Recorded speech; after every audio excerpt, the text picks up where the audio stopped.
Vaheguru Ji Ka Khalsa, Vaheguru Ji Ki Fateh. Welcome to today's event on Sikhi and bullying. We are joined by Jaskaranwal Singh from Toronto, Canada. Thank you so much for joining us today, Singh. Please feel free to let everyone know a bit about yourself and your journey. Sure. First of all, Vaheguru Ji Ka Khalsa, Vaheguru Ji Ki Fateh. Thank you for having me. It's a privilege and honor to speak with you and just to have everyone here listen. My name is Jaskanwal Singh. I'm from Toronto, as you mentioned. I heard just before I hopped on, you mentioned, yeah, I published a book. I'm an author. I graduated from law school in Ottawa. I'm studying for my bar exams at the moment, so practicing to be a lawyer. Also, I write poetry. I love writing. I'm involved as an activist in some nonprofit organizations as well, and just slowly finding my way towards more Panthik work, more seva for Sikhi. And that's kind of where my advocacy and where a lot of the passion I have for speaking up and fighting for justice, I want to channel that towards Sikhi. So that's a bit of where I'm at right now mentally in terms of my work. I came from a pretty you could say lower socioeconomic neighborhood, the hood. I grew up around a lot of gang violence, a lot of drinking, a lot of drugs, a lot of chaos going around, people getting arrested, people getting shot, people getting, just seeing a lot of random stuff growing up as a kid. And so my older, influences around me, they were all, you could say, hyper masculine, and that was the kind of area I grew up around. But I was always more of someone that enjoyed school, enjoyed poetry, and I kind of got away from those things as I got older because looked up to these guys and looked up to these influences, and that kind of veered me off the path of who I wanted to be. And now with Guruji's Kirpa, I'm back to being the person I wanted to be as a kid. So all praise to Guruji for that, and that's a bit of where I'm coming from. All right. Thank you for your introduction. So, why do you think that Sikhs are often a target of bullying? What makes the Sikhi Sarup so unique that it's often attracting so much both positive and negative attention? So I knew for me that so I had a turban, growing up as a kid. My parents didn't really teach me the ithas, the history, the importance of Sikhi. They weren't equipped at the time, perhaps, struggling with their own trauma after 1984, perhaps just becoming more culturally assimilated here in Canada. Um, my dad himself, he used to wear the star when he came here. He was persecuted for that by police, by people, had to find a job. He kind of felt like he had to conform. So they shied away from the roots, you could say. They didn't teach me the importance of the turban as when I was growing up as a kid. So right off the bat, I wasn't prepared for anyone asking me or pointing out, why I have a turban. And one thing is that it's very prominent, especially if we're talking about the context of people wearing, turbans or the stars. It's very prominent. It's there. It's on. You can't avoid it. So for that reason, it's easy to be a target of for that. Um, but it's also easier also for people to point out what they're not comfortable in with themselves. So when if you take the example of a turban or disad and just apply it to gaze in general, hair and gaze, it's natural, right? It's a natural part of everyone's life. It's a natural part of just our bodies, our who we are. And for people to point out gaze and make fun, whether you're a girl, whether you're a guy, for your hair, for your beard, whatever the case is, the hair on your arms, it comes from a place of insecurity from the other people because they're not in a position to embrace the full divinity of who they are. So a lot of times when people aren't comfortable with who they are, they take it on other people. So that's definitely a reason as well. But growing up, yeah, for me, having a turban, I just wasn't comfortable with my roots, or I wasn't knowledgeable about those roots, and it made me it made it easier for people to point things out about me and me not having a kind of rebuttal. And so I'd fight back if it came down to that. But mentally, emotionally, intellectually, I had no idea, right, why I had a turban. And when people pointed out, it just made me feel like an alien. It kind of made me feel weird. I was like, yeah, why do I have such a prominent um at that time I was thinking, why do I have such a prominent thing on my head? And I didn't understand it. And it just made me start, nitpicking at myself, becoming more self-conscious. So circling back, I think it's a combination of both the prominence of it. It could be our lack of knowledge and awareness about what it means to us that makes it easier to target as well. Because if we're not confident enough to speak up about what it is, why it's important, and what it means to us, it makes us, perhaps weak in receiving any sort of criticism or attack or whatever you want to call it. And also because people aren't comfortable with who they are, so they want to point things out in others. Thank you for your thoughts. Would anyone else from the Sangha like to give their thoughts on why Sikhs are often a target of bullying? So this is an open discussion, guys. Anyone can come and give their thoughts on it.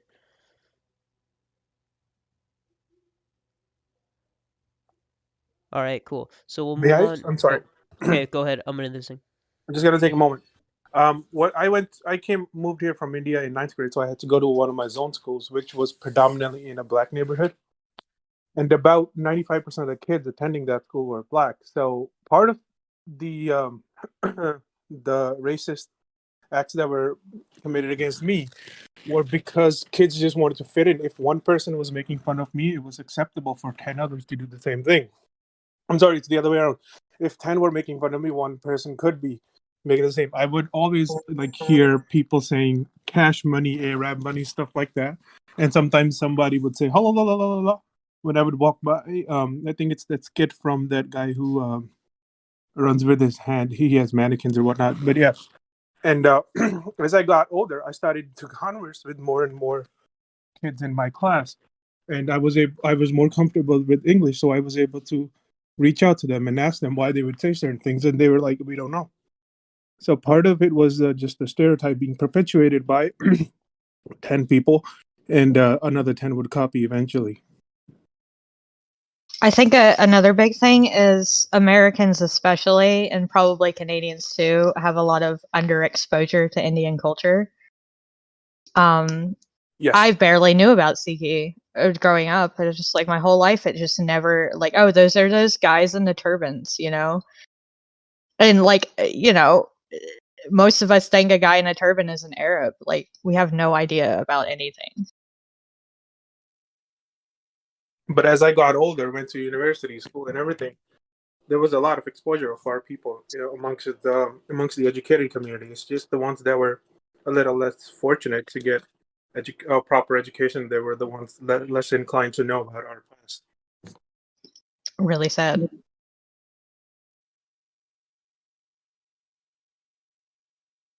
Would anyone I'm done. else like to give their thoughts on why Sikhs are often a target of bullying?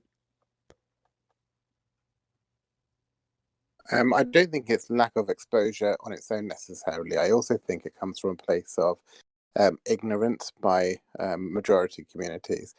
I've worked with many people who've had quite a lot of exposure to all sorts of people from around the world, but I still get asked stupid questions like, "Oh, I suppose you want halal meat, and do you worship which god do you worship?" In terms of like confusing it with Hinduism and thinking, is it an elephant god or whatever.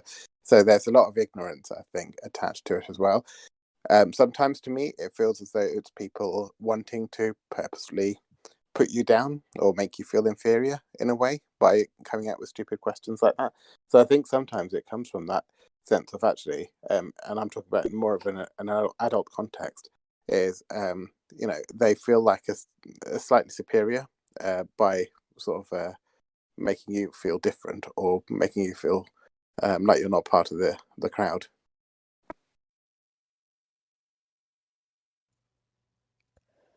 All right, thank you for your thoughts. Would anyone else like to comment on the topic before we move on to the next discussion point? All right. So the next discussion point is, Sorry, oh, go ahead. sorry, could I just add add something there? Yeah, of course, go ahead. So, yeah, those are amazing points that everyone brought up for sure. The media and the exposure and the awareness of who Sikhs are, that's something we all need to continue working on.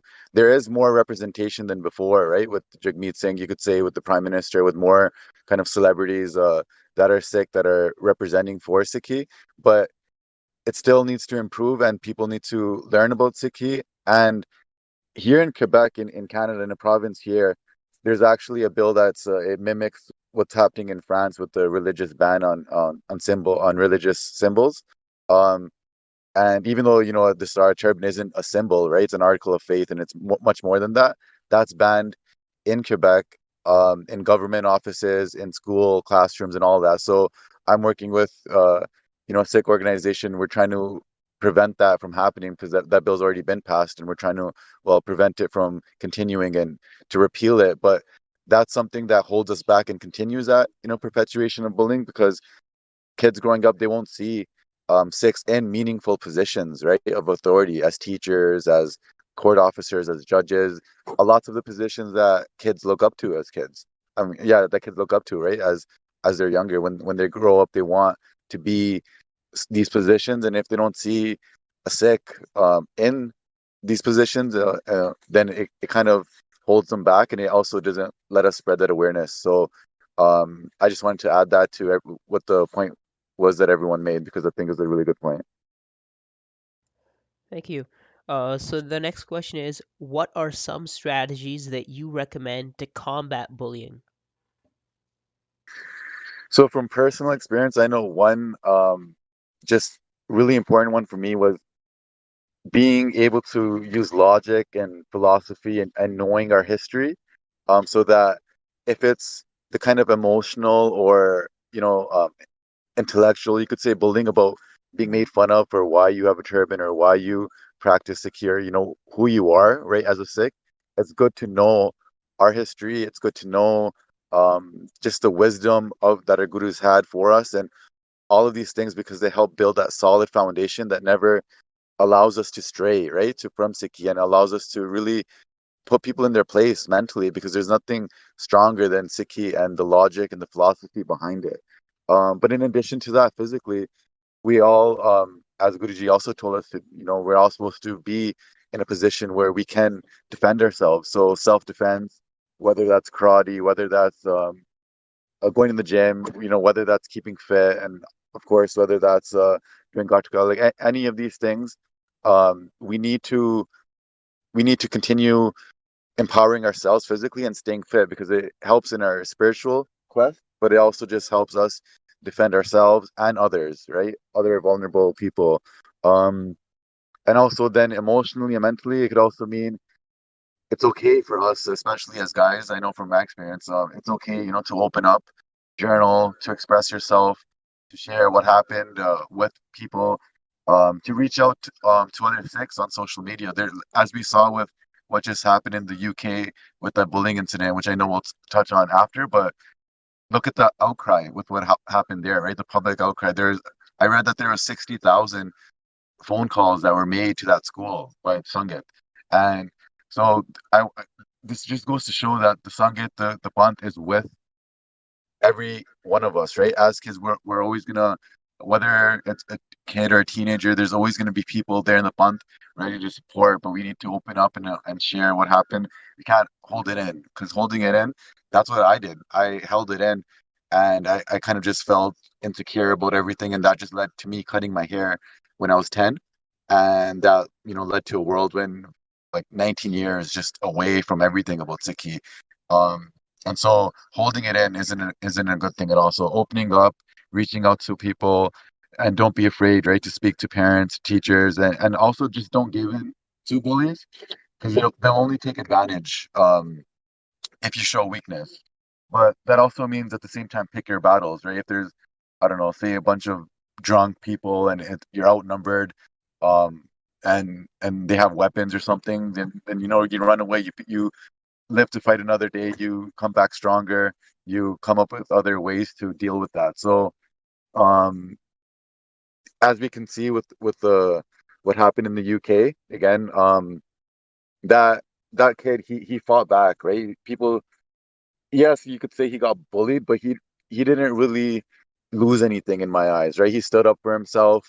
They outnumbered him, um, and they did pick on him for his appearance, and so in that context, yes, he did get teased and picked on, but he stood his ground, and that's what we need to do as well, just stand our ground. Would anyone else like to give their thoughts on what are some strategies that we can use to combat bullying? I think we If I need to may, separate.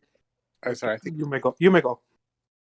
Okay, thank you. I think we need to separate also one, which is sort of children at schools and bullying that goes sometimes when bullying is happening, and I'm not saying it's acceptable, but I'm just thinking sometimes when bullying happens at school, it's just because there is an argument, there's a disagreement, and then that escalates. So, for children, it's a different thing. Then there's a separate thing about what when it's happening with adults as well, because we're then looking at a very different beast that you're trying to tackle. So it's worthwhile looking at the two separately, but certainly we talked about exposure before. I think one of the things we need to do as a community is to be able to give confidence to our youth, particularly, so that they are in a position to be able to have some lines to take around why we look the way we do. Because when I was younger, that's one thing I felt I didn't have. I was the one of only four non-white children in my school of 1600, and the only one who was a Sikh who wore a turban. So so obviously I stood out, but as a young child, you don't really always know what lines to take are. So I think we as adults have a real responsibility to make sure that children are given that confidence at a young age, not to make them feel different, but just to make them feel confident about who they are, and about and giving them some of the stories around the role models we've had throughout our short history as a faith, because that in itself is good. Um, I mean, the only thing is, personally, one thing I noticed is over the years, I've built up a lot of resilience as a result of taunts and bullying that I've suffered as a result of people being cruel because of my, faith identity. And I must say, sometimes I don't even notice things that people might do, but it's people that are around me that take offense for me. So I think sometimes it's also about maybe having allies around you that aren't necessarily from the Sikh faith who are going to be able to stand up and help fight those battles for us. Because I think sometimes we don't notice them happening just because we sort of get used to it, and it becomes once you've scratched yourself, the next time that scratch feels like doesn't feel as harsh as it did the first time. So I think sometimes we just sort of get used to it and ignore it in a way. That's a very valid point. One strategy that worked for me was having a change in setting. So before I would get racially slurred inside of the school, but if it were outside, let's say we were matched up in a gym class to play softball outside, we were able to have a one-on-one open conversation with somebody that was that didn't know about us. So I was able to confront some people one-on-one outside and talk to them about my my present not my present my the presentation of myself, my turban, my beard, and everything, and they were more respectful of me in that moment once they found out what I stood for, instead of just talking stuff about me. I also think that it is very important to generally stand up when we see any kind of bullying happening, um, because it comes from all this insecurity. In my eyes, it comes from all the insecurity of the people, like you said at the start, who are not confident with certain things themselves, and people really seem to like to attack others to just disturb from their own insecurities. And if they see that it is actually okay to be insecure about certain things, and that there are people who stand up for everyone, then I think that will also have a big impact on whole society, not only how people behave with Sikhi, other religions, other communities, everything.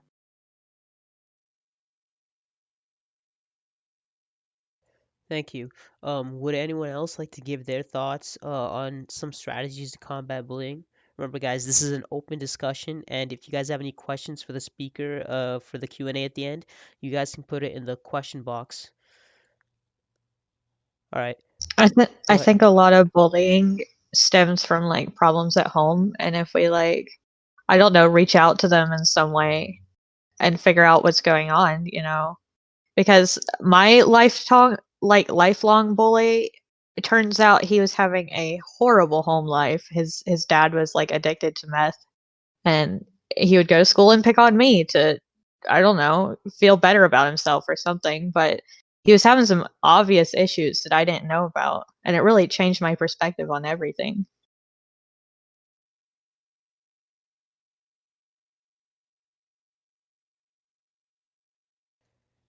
All right, so the next question is, how should we as a community respond to such issues when they happen?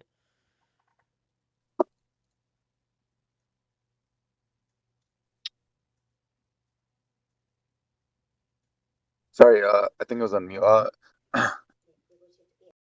So one way, for sure, to continue dealing with these issues is the way that we have, in the wake of what happened in the UK, and that's to use social media, that's to build awareness, that's to be there, for anyone that reaches out, and not to stigmatize them. I know in the past it's been common for on social media for many people to kind of fracture the punt into based on where someone is in their sticky, for example. But that isn't the way to go forward. The way to go forward is with love and compassion. So anytime someone is going through something, or needs a helping hand, it's to continue being there, petitioning, signing, spreading awareness, reaching out to news outlets, doing whatever we can within our power. um, and whatever that means, it could be something small like sharing a post. It could be donating to anti-bullying organizations. It could be reaching out personally, with a message. Um, so to do these things, and if it's a personal level, um, we can we can start going to the Godura, and creating programs there as well. If it's something that we're personally invested in, at a Godura near where I live, with Kerpa, I mean, this was before COVID, but hopefully, that situation clears up. But um, every week we would get together, with Sangeet, and just voice our concerns.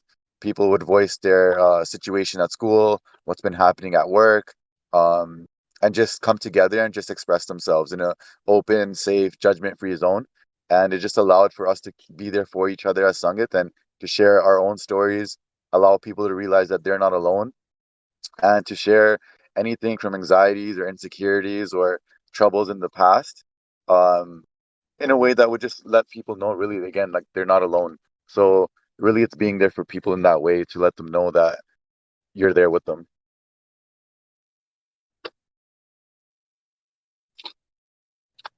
Thank you. Once Go ahead, once Wasim. Sorry, I was going to say, once it's happened, it's really just too late. Because so I think really we need to put our energies into being proactive. I volunteer for a charity, where we go into schools and we have a very strong anti-bullying message.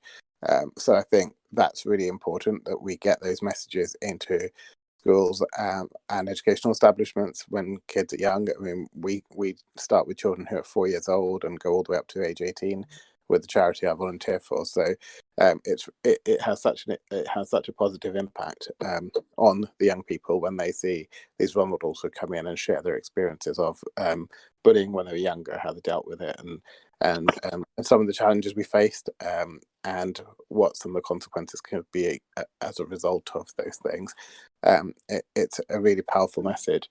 I mean, one thing to remember is bullying has always been here and it will always be here. I speak from very personal experience. Back in 1977, my brother was 4 years old and he was abducted from a group of uh, boys that were his friends. At the age, he was abducted and by a white supremacist, and left for dead.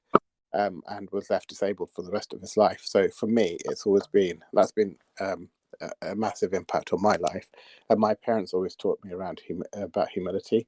They've never they've never wished anything bad on the person who did that. The person was never found. They've always only done advice for him, done prayers for him, to make sure that he learns the lessons from what he did from that day, even though it left my brother mentally and physically disabled for the rest of his life. He died a few years back as a 43-year-old male.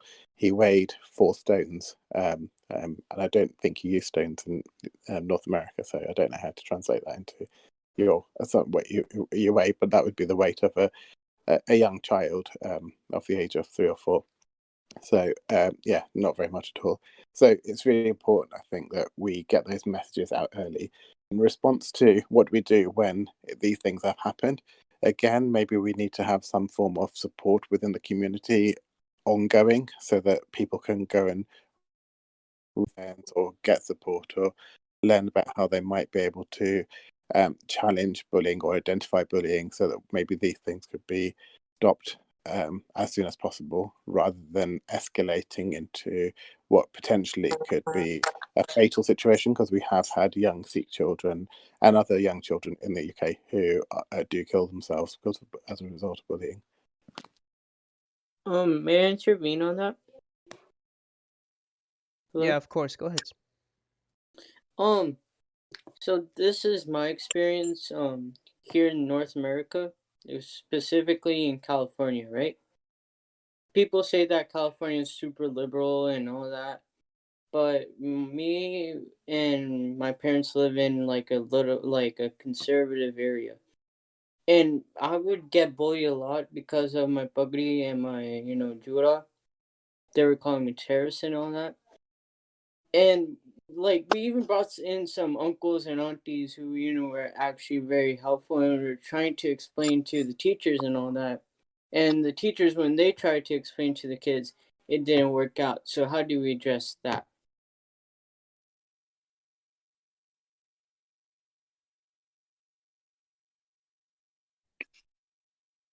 So one thing I saw, I think it was in the States, I saw a classroom where parents came in and they tied a star on each kid in the classroom. And it was a cultural inclusivity and diversity kind of awareness project where from a young age, the parents would go into these classes with little kids, and from a young age, these kids would know, what a turban represents and have it tied on themselves. So they would realize, what, beyond the turban, like, they're just humans, right? They're just like us. And it was a way of getting them to realize whether you're black or Asian or white, whatever background you come from, wearing a turban doesn't make you any different, right? You're still the same. And so the projects like that definitely help. I also think it's really important. Again, this is from personal experience, so I don't mean to offend anyone, but for me, I knew that wearing like a parka or like a juda, it wasn't the same as wearing a dastard, even from a young age. We need to start, in my opinion, having kids from a younger age start wearing the stars, because those are, crowns that we can wear with pride.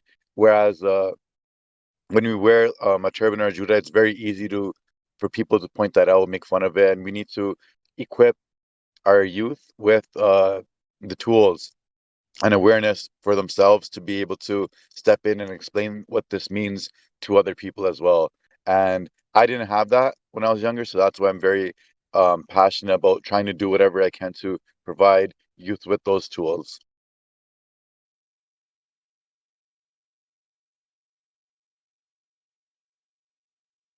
Can I add my thoughts?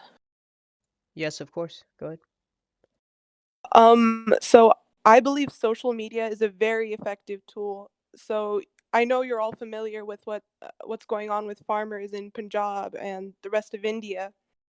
And I've noticed it started gaining momentum in not just the Indian community, but with blacks, with Hispanics, with other people outside of our community. And I figured out that this was achieved through a lot of spreading on social media, and um it I just don't think it would have been possible to have garnered that amount of attention hadn't it been for people spreading news about what's going on with farmers and how the kid in the UK, how he was bullied by those two kids. I feel like starting our own movement, just like Black Lives Matter or spreading information about Muslims in China, we know how they're being treated. I don't think I would have found out about that had it not been for social media, because issues like those aren't talked about as much as they should be in general media like news outlets.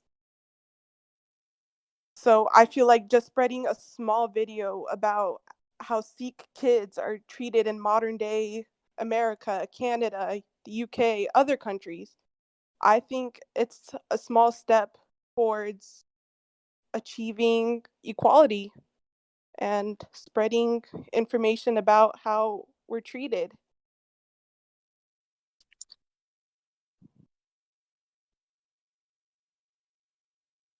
I agree. Yeah, that's a great idea. Using social media to spread that awareness, especially about the effects mentally on mental health, as alluded to earlier, whether it's depression, whether it's suicide, we need to bring to light these issues and have more awareness about this in a very powerful, viral, way through videos, through just awareness on social media. And I think it's also important that we tie in with the fact that the bullies that do this, as mentioned earlier, they come from a place of lack.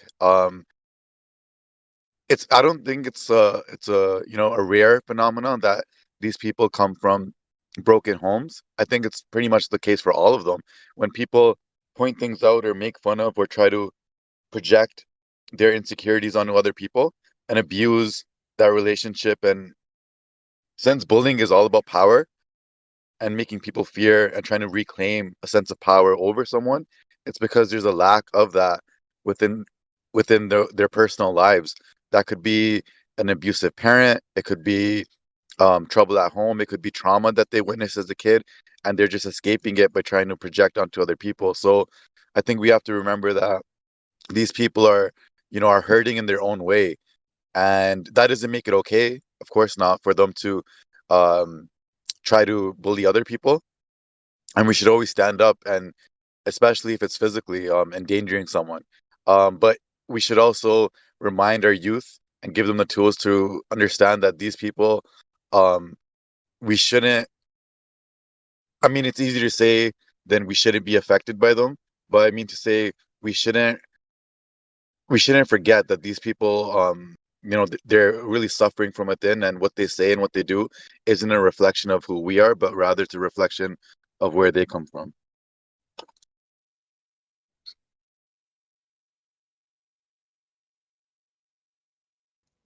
Shake, you. Oh, go ahead. Go ahead, Pratap.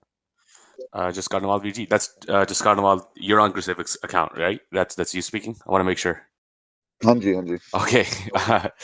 You know, say that. yeah. Um, when you're talking about tools, right? I got bullied a lot growing up as well, and I got a little brother as well, and sometimes see him come from school, and he's feeling upset as well, right? Right. And I see it along a lot with a lot of young people as well. And when I think about tools, right, like I find it so, like, personally for me, I don't have the answer for sangat that it's in places where there's not a lot of sangat around them, right? It's like you're the only the star of Allah in your school, right? True. Yeah. Mhm. It's really tough, right? But like Suknoor Benji was saying, right, is that having social media presence and stuff like that. But I would say what's the ultimate goal is you really want to create a human connection with these people. When I think about tools, I think the greatest tool you can give a child is your time. Just listening to their day, right? Like there's people on this server who are, in their teens, early or late teens, who probably have issues with bullying, who probably have issues of feeling left out in whichever environment they're in. I mean, I honestly, like, I was listening to Jiraman V sing UK, And he said, look, sometimes it's just as simple as asking a person, hey, are you okay? How's your day? You know, I don't know. Sorry, I joined a little bit late, so and maybe someone already made this point. But honestly, for me, like I grew up, even though Gurti Kerpranada had a very big Amritari family, I never had anyone my age. I never really Hmm. had anyone that I could talk to who would listen to me until I got into like high school, right? I really felt like a loser and a loner up until then. And even then, like it was like it took me a long time to get out of my shell.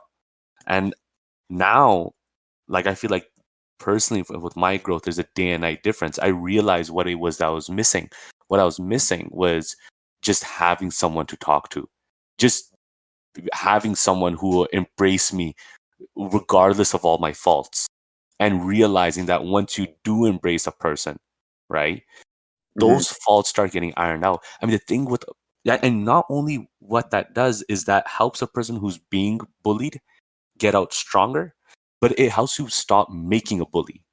You know, like that kid who was bullied, people who are being abused, it becomes this domino effect. It starts going down. Someone who's themselves being bullied is gonna end up taking it out maybe at home on a younger sibling or someone else later on in life. And I know for sure that was with me.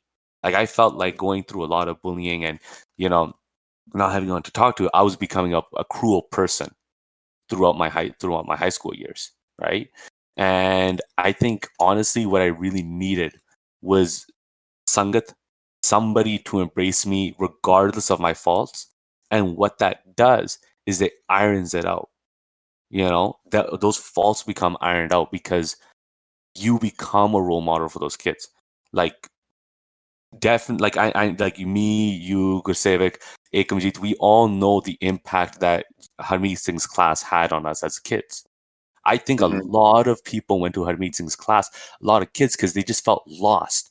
And they were able to go there and be like, hey, I got a mentor. I got a role model. I got someone who will just listen, someone who resonates with me, you know? And that I think is so doable in places with large Sikh populations, especially now that we're like, and you know, I mean, there should never be a case really where someone's being bullied in a place like in place like Brampton. Like those kids are within our reach. But I just interested like how do we exactly get across to people where there's like no sangat around them, you know?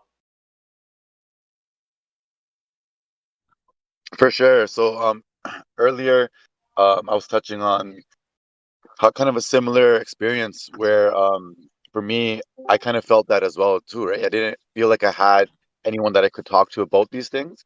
And because there was such a hyper masculine, you could say, upbringing around me where guys, we hold in a lot too, and we sometimes we feel like no one's there to listen. It led to me repressing and suppressing so much of that I then escaped into things slowly, like the kind of company I was around and drinking and all these things as a way to probably subconsciously, deal with all that I had bottled up within me. When really, like you mentioned, I just needed to be able to, talk about it, express it, um, and have someone, just hear me out.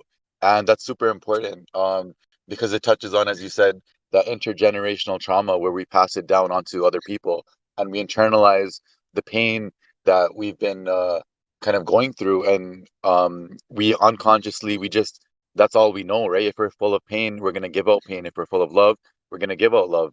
And if at that time we're just full of all these negative emotions and we're just going to try to escape it by projecting that onto other people because we're not processing it, whether that's through opening up to someone, whether that's through a conversation with a loved one, with a friend, through poetry, through writing, through any sort of expression of who we are, what our feelings are.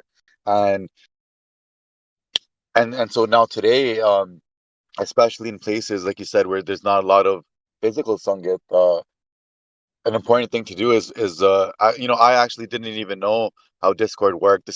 I've used it once or twice before, um, but this is an amazing like app. Like this is a virtual sangat, right, for people to get together and express. So maybe that means spreading more awareness about this, getting together more as virtual sangat, doing what we can, especially now with COVID too. it's only an inevitability that we need to continue doing things virtually, maybe Instagram Live, um, because as you said, the Harmeet the Guild's class, it allowed everyone to even take a journal and write anonymously um, anything they felt, any emotions they were going through, a story they wanted to share, and he would bring it up anonymously. So we could even start something anonymous too, um, where we could, where we have a few people with experience or just anyone who wants to really just voice what concerns people have, maybe on YouTube weekly or on here, wherever it is, just bring more awareness to that virtual Sangat. Vaiguruji, I just wanted to say something about strategies to um, for people who or kids that are like the only kid in their whole high school that has a distar. I was that kid in high school. I just wanted to share my experience. Can you guys hear me all right? I'm on 4G right now. Hanji. Yeah, Anju. Okay. Yes. And I went to especially that kid that said he lives in a conservative area in California, and they've tried the education piece and it didn't work. Um, so like I was lucky enough to not have that experience. I was in a conservative area.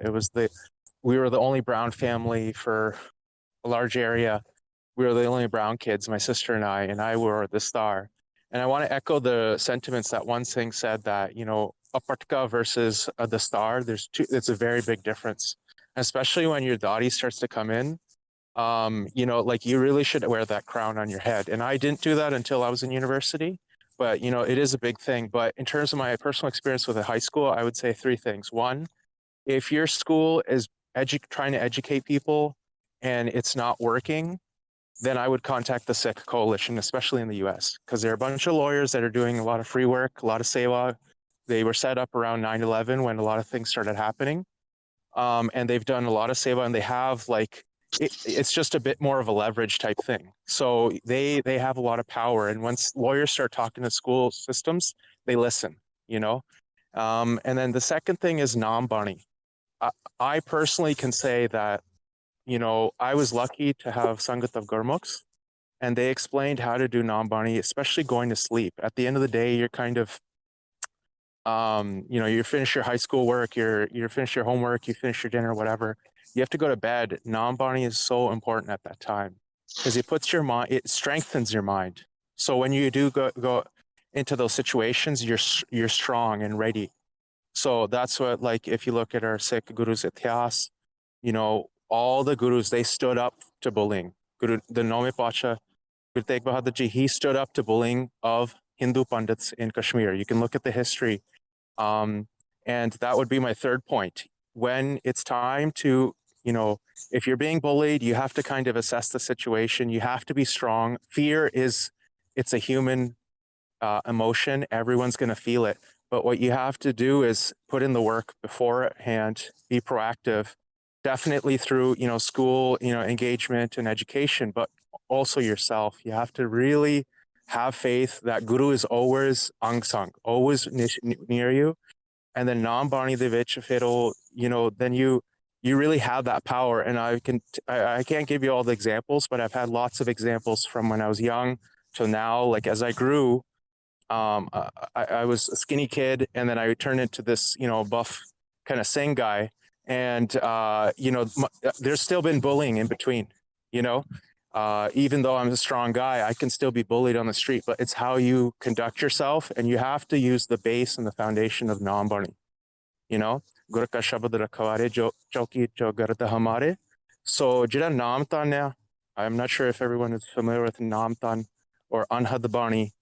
If Jid Thunu nahi sun diya, you can do Waheguru Gur Mantar, and you basically have to have your mind ready to be at any time. Like concepts like Bir Ras, those are important when you're dealing with these situations.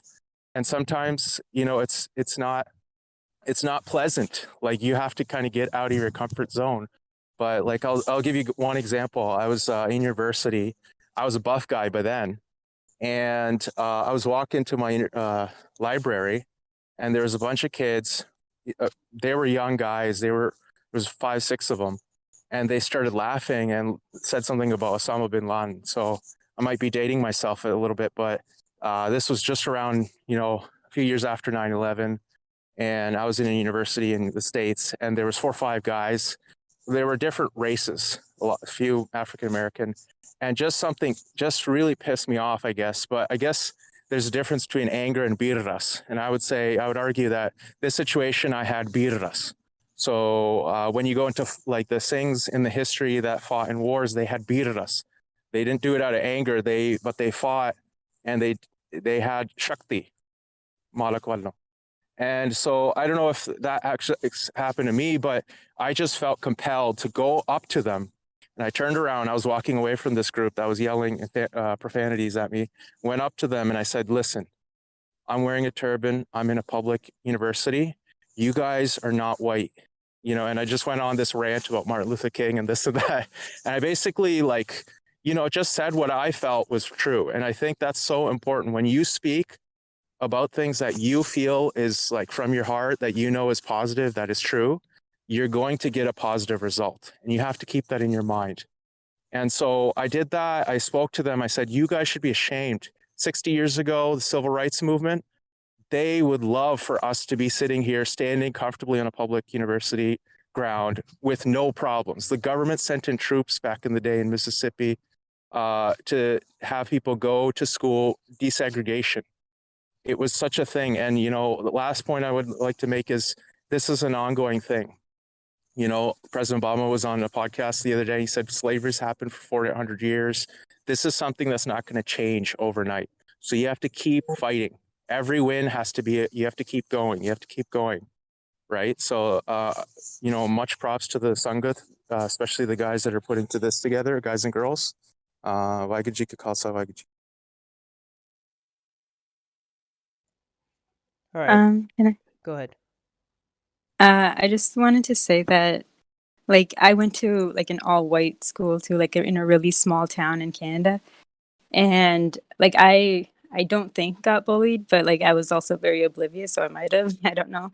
But I had a best friend who used to get bullied for being gay, and like obviously like there was like things in place for him to like reach out and to get help, but I think, like, I just want to say that if anybody is getting bullied, like, to reach out to someone, like, reach out to a friend, even if you're not comfortable talking to an adult, like, have someone that you can talk to and, like, kind of vent to, but, like, not in a way that's, like, someone that's just going to back you up and, like, make you, like, spiral down, like, into a super negative place, but, like, someone to talk to. Because I remember him, like, he used to get bullied in, like, middle school and high school.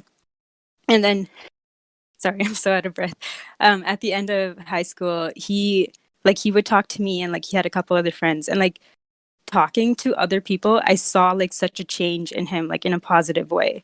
Like he used to be very like bitter, and like he didn't have a lot of people to talk to because like in middle school, I don't think he even knew himself that he was gay. Like I'm not sure like what, when his realization was, but like he kind of had like a lot of internalized hate, and then as he started to like talk to people and they helped him, and like we would like support him and tell him that like to love himself and that we are here for him, even though there's like mean people, there's always going to be mean people out there, to just find like a group of people, even though he wasn't comfortable with like talking to his parents or talking to like the school like faculty or anything. So I think like if you are going through it, like find someone who will be there to listen to you, even if you're not comfortable with reaching someone of authority or anything. That's all. Sorry. Thank you. So I know we touched already on this a bit, but the next question is going to be regarding the recent issue of the Sikh boy in the UK who was being bullied. So just for context, November 25th, 2020, there was a Sikh boy from Charleston School in the UK who was racially abused and bullied by two other classmates. And you can see the video and discussion in the Reddit post linked in the text voice section. Since then, I think over 60,000 or 6,000 or something, they received that many calls, and the school had to like shut down its social media. They were getting bombarded, roasted by everyone, and they eventually expelled the two students that were responsible. So they permanently expelled them. And then a couple days after, I think there was a case where like another student, it was not a Sikh, I think it was like some like an African British African student beat up one of the bullies as well. So I was wondering what are your thoughts on that, and how do you think the situation was handled? Sure. Is it okay if I just make a comment on on the discussion just a few minutes ago, Oh sir? yeah, of course. Yeah. So, sorry about my voice from the rally. So for sure, non-Bani, right? Guruji's Gerpa is the most powerful tool, and we're all gonna feel, emotions as we get older. We're gonna feel angry at times, but if we have that meditative and just blissful, balanced like thought process during these times, which we can receive with Kirpa, even when the world is in flames around us. It allows us, as Virju mentioned earlier, to respond with either words or actions or self-defense in a high elevated state of mind where we can use logic and reason to put people in their place, or we can use self-defense and be guided by Guruji to overcome whatever obstacles are in our place. So for sure that's super important. And earlier, Panji mentioned that she wasn't sure if she got bullied or not when she was younger, and I think that's so important because let's put aside the word bullying, and just think of these interactions as people or the media, whoever it is. Everyone wants our power, right? Everyone wants our attention in different ways, and whether it's a classroom bully, whether it's the media or social media that shows only certain images of what's beautiful, of what's attractive, um all of these things, they seek ways to take our power away from us and make us feel self-conscious, whether it's again the classroom, even at home. If there's a family member, an older sibling, a parent that doesn't feel good about themselves, and they might pass down that trauma by picking on you. All of these things, they can make us self-conscious about anything, whether it's our height, our nose, our I have a burn on my arm, and I had siblings. They would always tease me about it. My mom accidentally she spilled boiling water on my arm because I bumped into her as she was making jaw, and so they would always tease me about my arm, and it made me self-conscious, and that's what led to when I then things like that, and my name being mispronounced from Jiskanwal to all these random names that it made me feel insecure. I started calling myself Jesse, and then with the turban, being a source of self consciousness for me, those things all built up together and just led me to cut my hair. So the point I was trying to make is that um, all of us are going to feel self conscious about different things. So to overcome that, it ties back with non-bunny because the only way we're going to be full of that love and acceptance from within is with unconditional love for ourselves, and that comes from God, because even before we're born into this world, before we take on these physical forms, we have to all remember that we already have this inherent sense of self-worth, that we're all equal. And when we might look different physically in so many different ways, colors, skin tone, whatever it is, but we already have that inherent sense of divinity, of God within all of us in equal ways. Um, so sorry. Now, you mentioned how what my thoughts were about the UK incident. Haji. Yeah. And did you? I didn't know about the last part. I think you mentioned there was a fight that broke out after. Could you Yeah. repeat that part, please? So what basically happened was here I'll just post the video in text voice. So a couple days after the whole incident happened, the Okay. two boys were permanently expelled from Charleston School, and then a member of the African community came and attacked the boy, one of the boys, and so Yeah, that basically happened.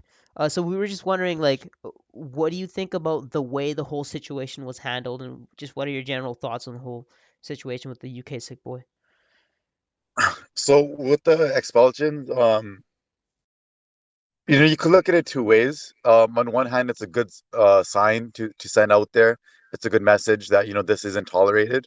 On the other hand, um, if these kids, were maybe victims in their own households, of some sort of abuse and trauma, and they're not taught with love, right, and compassion and respect to treat others from different races and backgrounds equally, then that could be an issue that maybe would have been better addressed through teaching them through teachers or through counselors, lawyers, whoever it is that has awareness on these issues, meeting their parents, talking to them about it.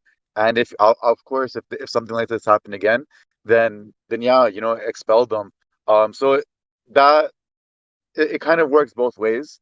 You do want to send, that message to other students that we have a zero tolerance policy. But we also, I think, want to look at where those kids come from and what's wrong within their households for this to happen.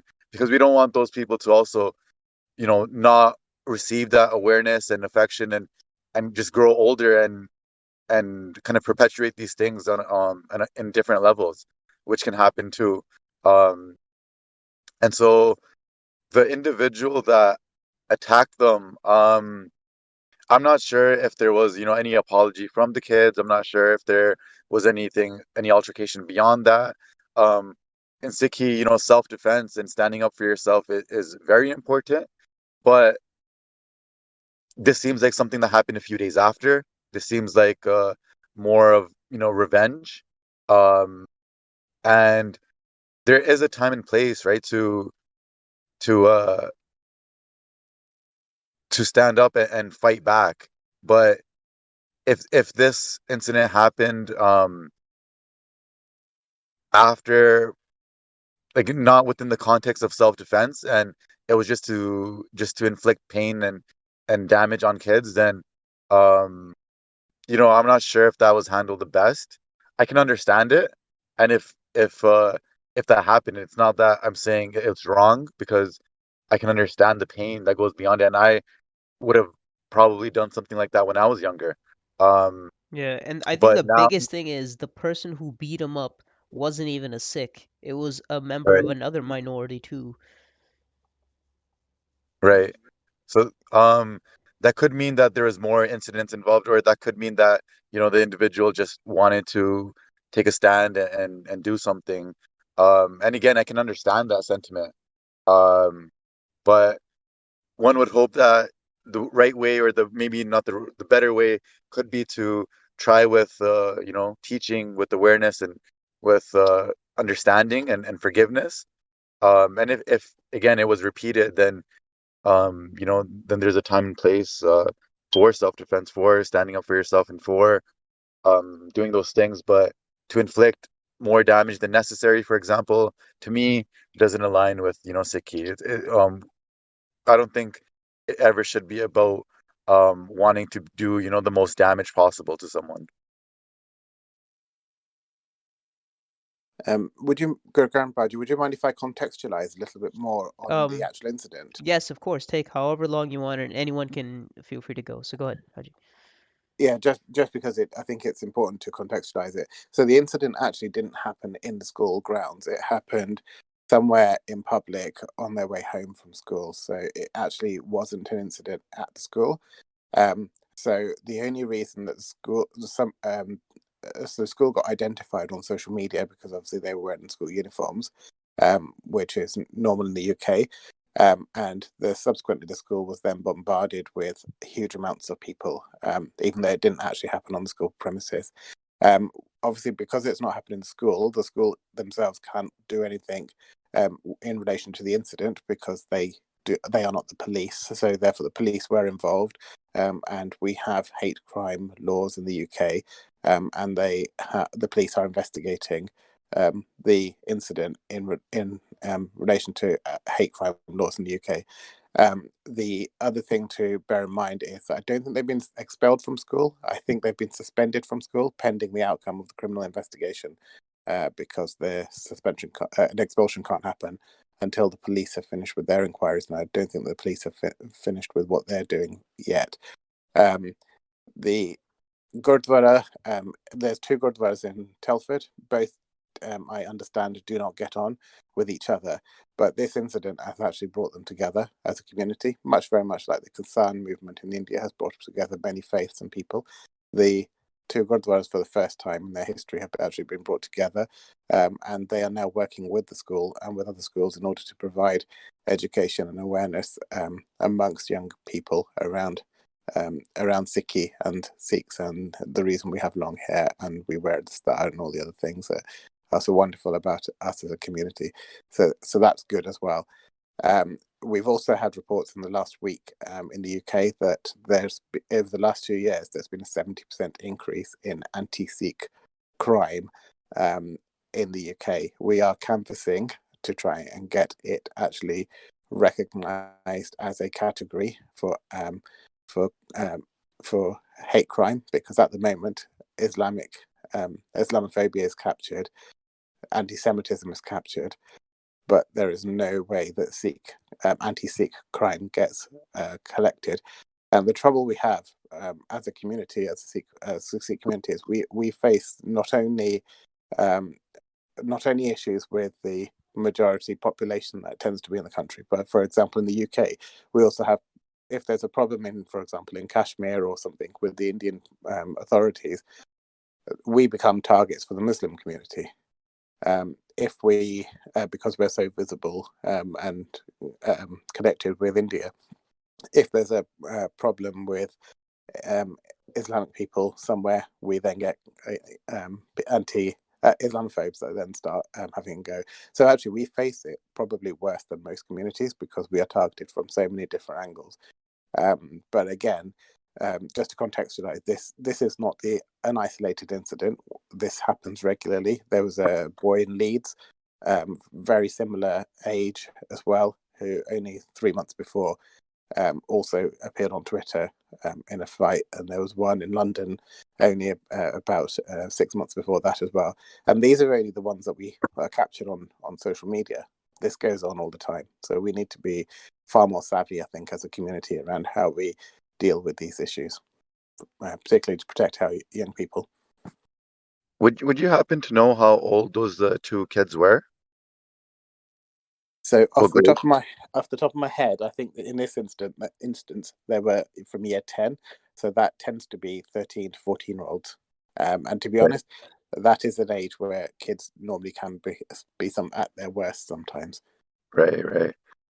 It definitely would be good also, for our youth, for Sikhs to stick together, right? If need be, to defend each other and to fight back, if and when these things happen. Um, because So, I mean, so, sorry?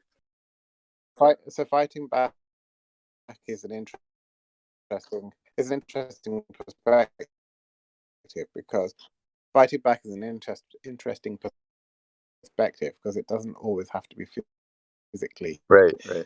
Fighting back is and the trouble is that sometimes you cannot be together with other people and you might be on your own. So it's about building that resilience within people, building that awareness with others, making sure that you've got enough allyship.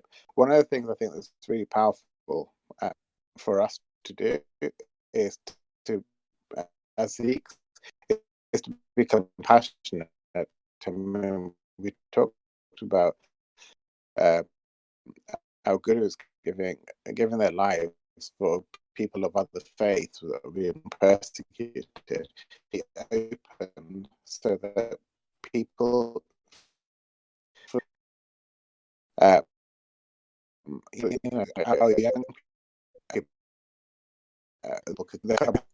Baji, so your mic is many cutting out. examples that we get of role models because of our history.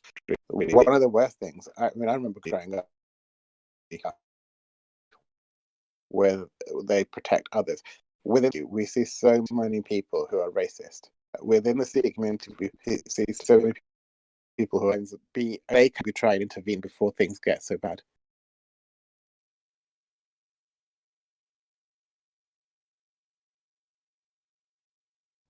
Baji, your voice is cutting out.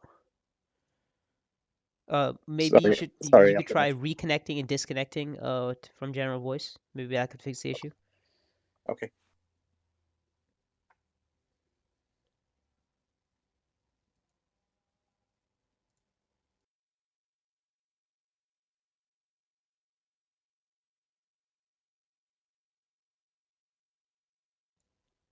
All right, so let's just test it out now. Could you try to say something? Can you hear me now? Yeah. Sorry, I don't know where you lost me, but I was talking about compassion.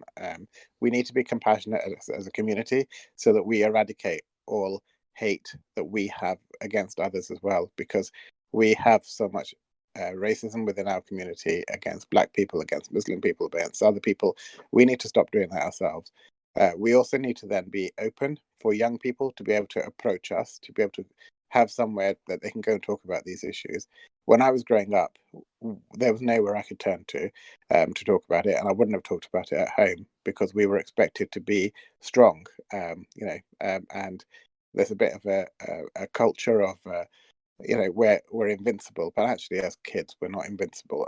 I think we need to build kids up to be able to be open, because kids being able to express themselves and openly discuss things with older people is really, really important in terms of building that resilience within them.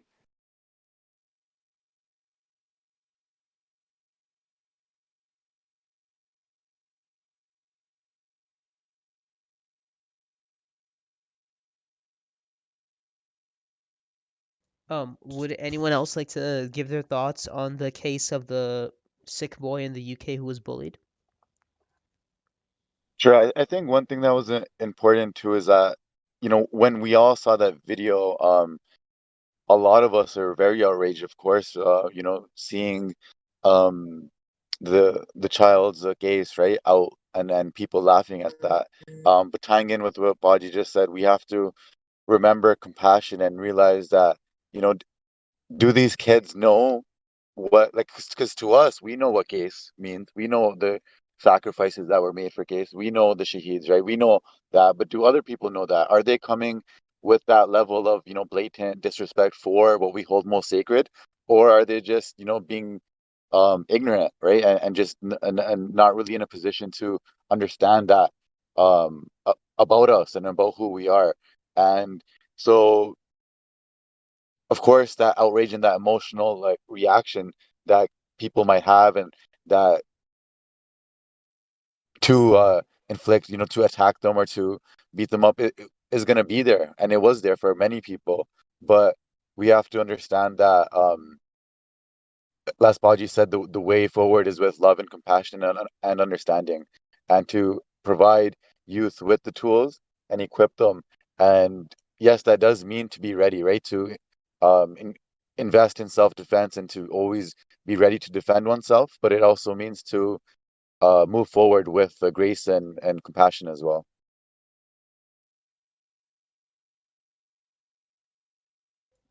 Thank you. Um, Go ahead. the thing is though, I get why the African kid was, beating up the other kids, but it's not really, a productive way of handling things. I've seen it, like people like beating up other people just because they got beat up, and there's no way, I saw some comments who were like, "Oh, hey, this is good." So, yeah, it isn't really a good thing to do.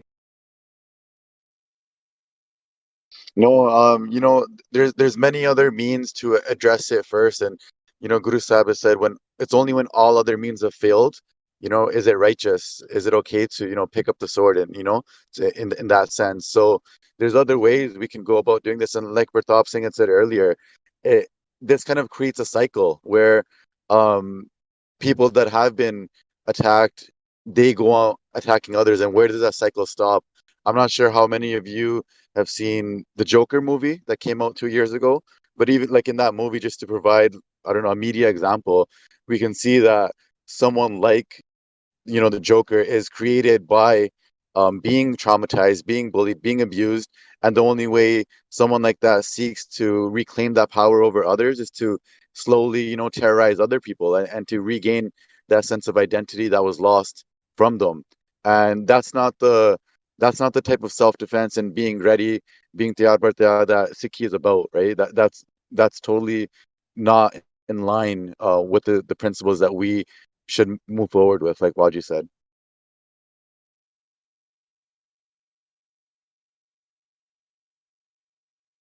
The other thing to bear in mind in this incident as well is that although there were two boys that were physically fighting and brawling with him, there was also a number of kids and people around as well who were filming, because obviously somebody filmed this. So where has that decency gone, that actually people are going to intervene to stop this? Because I mean, a kids fight, we don't know why they were fighting, but all the people that are around, why was nobody intervening? They were in public, for God's sake.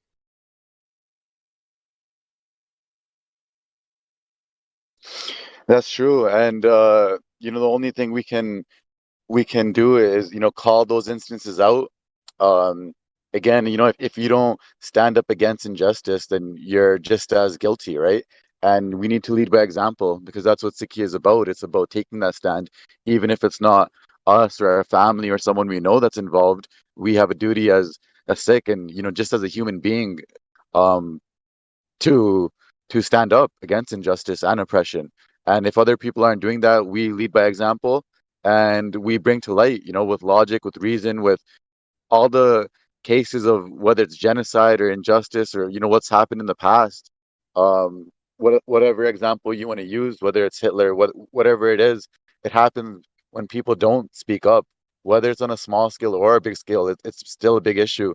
And you're right. It's absurd, right, that people would pull out their phone and treat it just as a way to get more attention or views or whatever the case is. But again, that ties back to those people having a lack within, and they try to fill that with attention or validation or views or love or um, likes from other people, but it's all fake and meaningless. And we need to just lead by example and show what Sikhi really is about.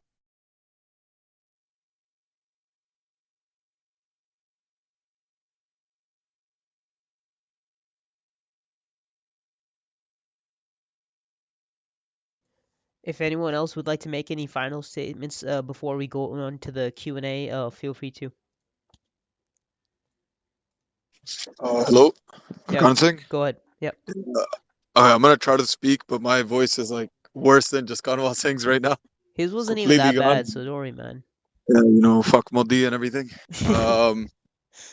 Apna ye ne, so like my point of view, when I moved from Surrey to Ontario, right, to Brampton for the first time, I was surprisingly in that same scenario as well with my brothers. There's an area in Springdale which is just like 100% Punjabi now, but back in the day when the subdivisions were being built around 2001, um, we were the only like Kesatari kids there, right? Amritari Nyane as well. There was some bunch of Punjabi kids too.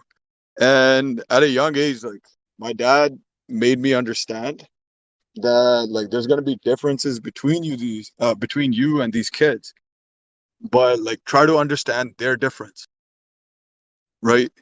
And I think it's more productive if you can get two kids to like try to understand each other, because I feel like it's just the part of human nature for this dominance, for this power. It's in Gurbani too. Akhan jor chupana jor, jor na mangan de na jor, jor na jivan marna jor. Power is behind everything. But this like social dominance that happens in school, like even my high school experience, grade 9, first day, niner day, I saw a kid getting taped to a tree. I got pushed into a locker. And that's when I realized, like, okay, the same stuff that I was doing in middle school, elementary school, is not gonna work, because now the bully, quote unquote, the bully is this grade 13 kid who couldn't do grade 12 properly, but it's for some reason in my grade 9 science class. And he's calling me Saddam Hussein. Why? Right? Like, what's causing him to do that? I mean, like, I took the different approach where instead of like trying to understand in the beginning, I did fight. I got suspended a few times. But strangely enough, I always found a way to make friends with the people I fought. And those friendships still last. Like they've been my longest lasting friendships. Because even like this is where I'm coming from. Like this not might not be necessarily true. It won't be everyone else's experience. But I feel like as a guy to guy, I understood that other kid more after we beat each other up. Like the pain factor was there. All the other crap that we were unconsciously peddling in front of each other to cause that fight, it cleared up and we realized like there's no fight at all. I mean, this kid, like to give you guys context, the fight that got me suspended was that we fought over whose snowman it was, and the kid pulled off my stunt and I broke his nose. Like this is how ridiculous kids can be. Of course, like there can be malicious intent, but I don't think that comes from the kids themselves. That's more of like a workplace situation or adults, right? Maybe in high school with like social media, with the trend of people sending pictures of themselves as soon as they try to delete it off the internet, it's still there, right? People take revenge on other people nowadays.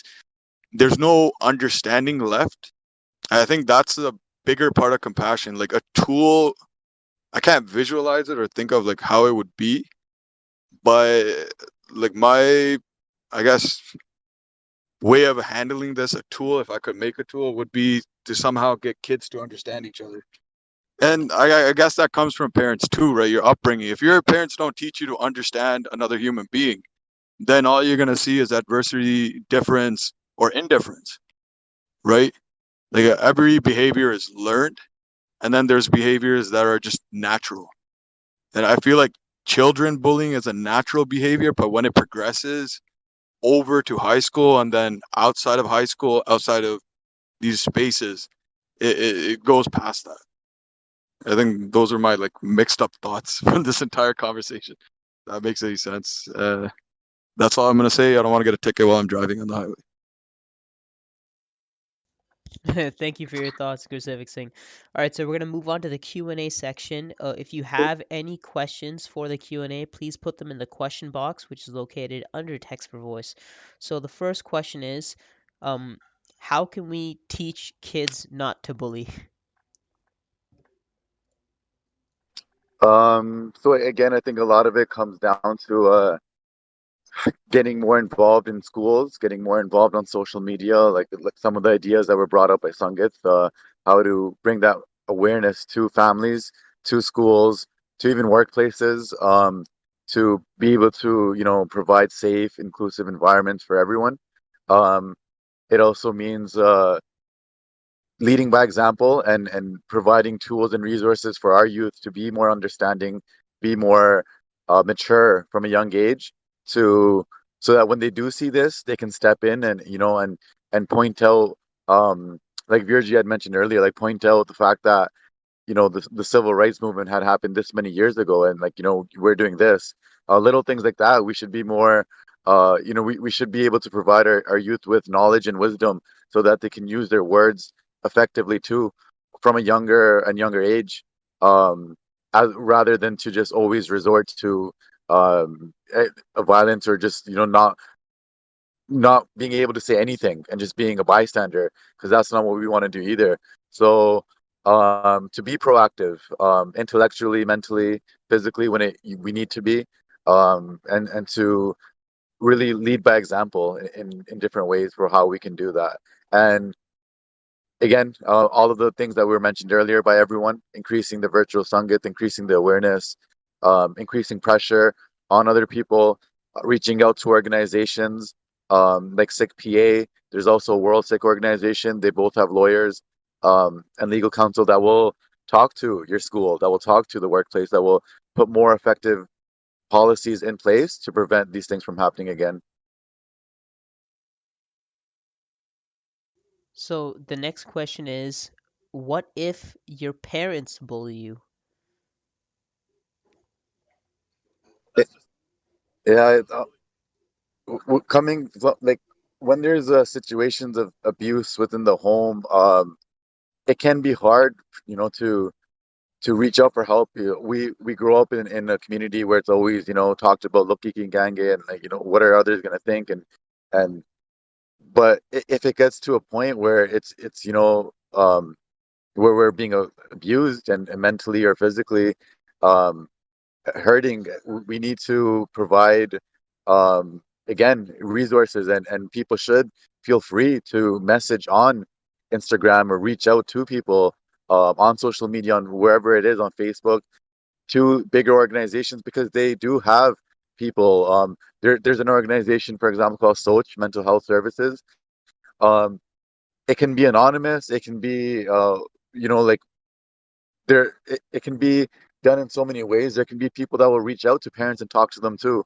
Um, it could be Sangit just talking to youth or to teenagers one on one, and letting them know that this situation that happens with parents, it's not rare. It happens, and it happens quite regularly actually. There's instances of alcoholism, abuse, neglect within our households, within our, with our community.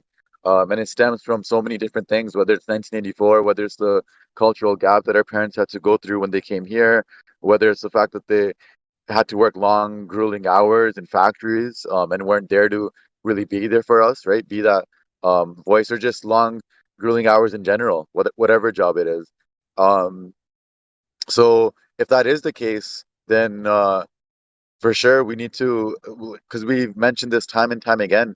Sangit has mentioned it. I've mentioned it, that to hold these emotions in and not have someone to speak to and talk to and just express your emotions, it's going to hold us back, and it has a lasting impact. So please, whoever it is, if it is any of us, let's, open up. Let's realize that there are resources and people that will be there for us. So, And that's part of what Sangit is, right? For us to be there for each other. Um, and Sikhi is huge on Sangit. So anyone that is, taking their Sikhi seriously, they will respect and appreciate what Sangit means, and to see one each other as an extension of ourselves and as an extension of God, and to see that light within another person and to be there for them. so the third question is, what if you are the bully? I think it's important to realize, yeah, like, we can all be toxic sometimes. We can all be coming from a place where we might not say the nicest things to people. We might not do the nicest things. We might be selfish in our motives or our intentions. And if we are doing these things, just to honestly self-reflect and analyze ourselves. And that's what Gurbani teaches us. That's what Guruji wants us to do, to honestly look within, introspect, spend time alone with ourselves, and just reflect on how we're treating other people, how we're treating our friends, our families, or strangers.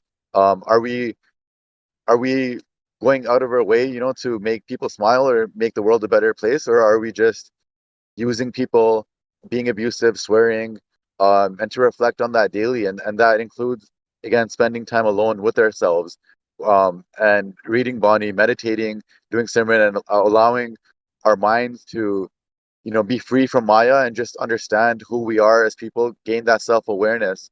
Because sooner or later, if we are these people, we're going to have less and less people that, appreciate us, that are there for us.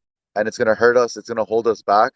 Um, and it's okay to, to realize that we can be those people. And if that is the case, we don't have to beat ourselves up for it or feel guilty and think that we're the worst people on earth. But instead, it's just finding out, okay, if I was this person, if I did say these things, why did I say it? Where did it come from?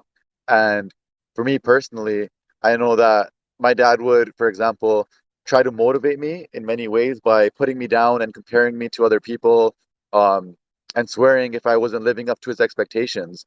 And I feel like that made me a bit nitpicky in my interaction sometimes with other people, where I would compare, if I in a relationship, I would compare someone to another person, but that's not fair to someone, and it didn't allow me to really appreciate and respect someone in the way I could have. So that came from me, reflecting on my relationship with my parents. So I think our relationship with our parents sets the tone for so much of how we live our lives, our thoughts, our beliefs, and our belief system. So really, it's about understanding that, and if our parents did pass down anything that you could say like is a bit toxic, we have to understand that our parents did the best they could, and they went through hard lives too, and to forgive them, but to just channel that energy into a more positive way by self-reflecting and taking in Guruji's wisdom. So the next question here we have, the user says, he says, and I quote, he says, I feel like there is also a distinction between general bullying, racial bullying, and religious bullying, and that there is a difference that some of us are not from Indian or Sikh cultural backgrounds. He says, the trouble that I'm having is pushback from people who are confused, almost irritated as to why a white guy is practicing an Indian faith. I don't know how to address people with that mindset beyond asking them if all Christians have to be a certain nationality or ethnicity to practice Christianity. So, any advice? Right off the top of my head, I feel like it's important to, teach people what Sikhi means, what the concept of God means within Sikhi, and that's without caste, without color, right? Without creed and all of these things. So it doesn't matter what color we are, and we have to teach people that. And it's on anyone, whether the individual is white or non-white. It's on all of us to teach that message um, and continue allowing people to know that Sikhi is much more beyond, little differences, worldly differences in ethnicity or caste or color.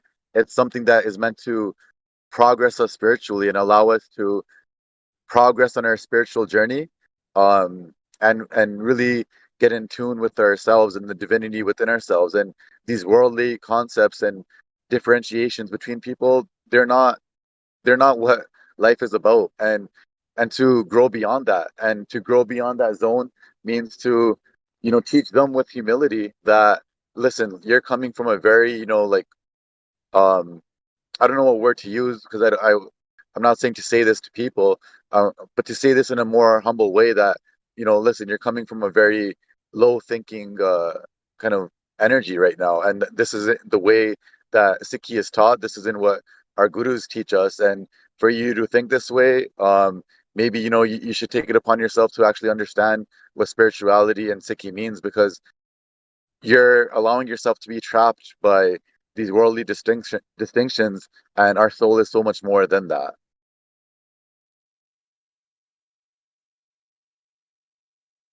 Thank you. And the final question we have today is, could bullying happen because of or be linked with karma? So like with your own karmas? So, I mean, okay, so I'm a very I'm a rookie at anything Sikhi related. So I I don't feel like I'm in a position to answer this, but just off my uninformed opinion, um, I will say I will say yes, but that doesn't mean that someone who's been the victim of any abuse deserves it. I mean it more so in the sense that all of the things we go through in life, pain, injustice, or whatever it is, there are ways that, when channeled correctly, can break us out of that ego of who we think we are in our identity, and that pain can be channeled to into a way to help us, really have love for God, have love for Guruji. And it's only with pain can we channel that into, a more positive feeling, and to find uh, a yearning for Nam to fill us. And just like we can't enjoy, the sunshine without the rain, we also can't really feel the bliss and love of something so powerful without having, embraced the pain of something first. So whatever it is in this life, in our life journey, that allows us to reach the gates of Guruji's love, and to allow us to be knocking on that door for Guruji to fill our vessels with love. It's a gift. Um, Suffering can be a gift. Our karma can be changed in a way where, in this lifetime we realize that the pain and tragedies and suffering that we've gone through, they're all gifts that allow us in this lifetime to meet Guruji and to reach the most blissful and beautiful treasure of life, which is their love. So, it can be related to karma. It definitely, I think it can be, but it can also allow us to kind of break free of that cycle too. It can allow us to break free with kirpa of that, and to really just take us to heights mentally, spiritually, emotionally, that are beyond any of the pain that we've been through, and use that as a way to connect back with others, pay it forward, help bring that sangat and unity back together, and really just find ways to not only lead ourselves and our Sikhi and our Panth by the hand and with more love, but the world at large, because we're all here for something much greater beyond ourselves.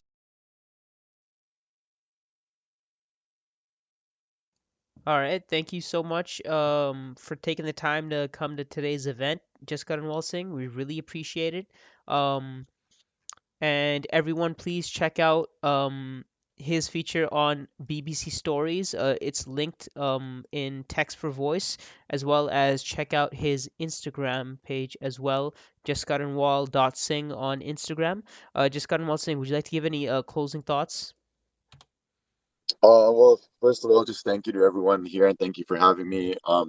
I'm a fool, but if there's anything I said that, with Guruji's Gekpa that was helpful, then all praise to Guruji. And I just want to remind everyone that, things like insecurities and self-consciousness and people getting teased or bullied, um, it can happen to all of us, and it probably does happen to all of us in different contexts. And we can all feel insecure, whether it's, family members, school, media, all of that.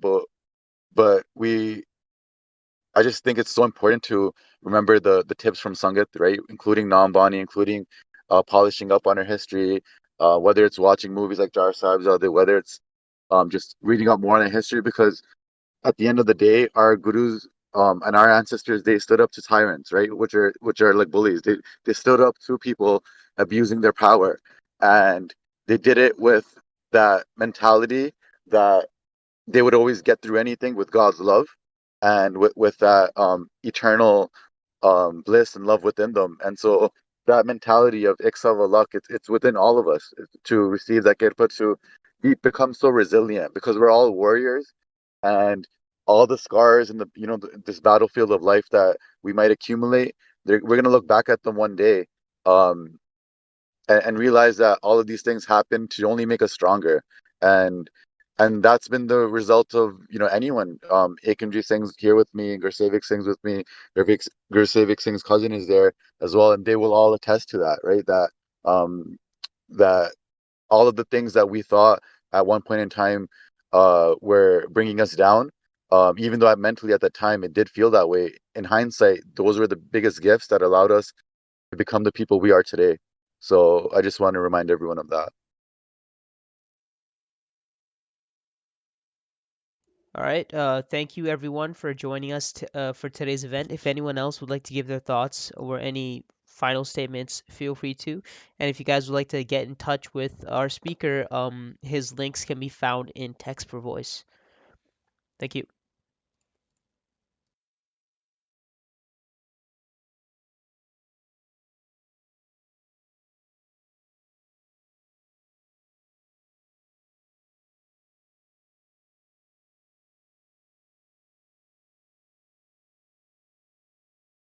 But I just think it's so important to remember the tips from Sangat, right? Including Nambani, including polishing up on our history, whether it's watching movies like Jar Sahibzade, whether it's just reading up more on our history, because at the end of the day, our gurus and our ancestors, they stood up to tyrants, right? Which are like bullies.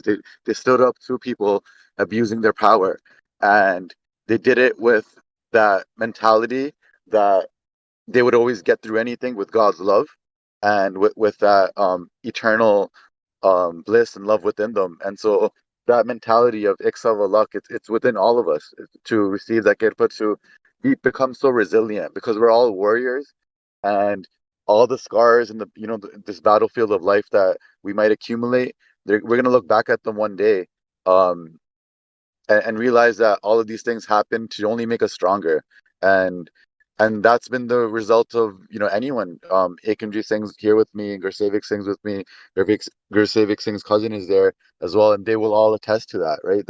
Um, that all of the things that we thought at one point in time were bringing us down, even though mentally at the time it did feel that way. In hindsight, those were the biggest gifts that allowed us to become the people we are today.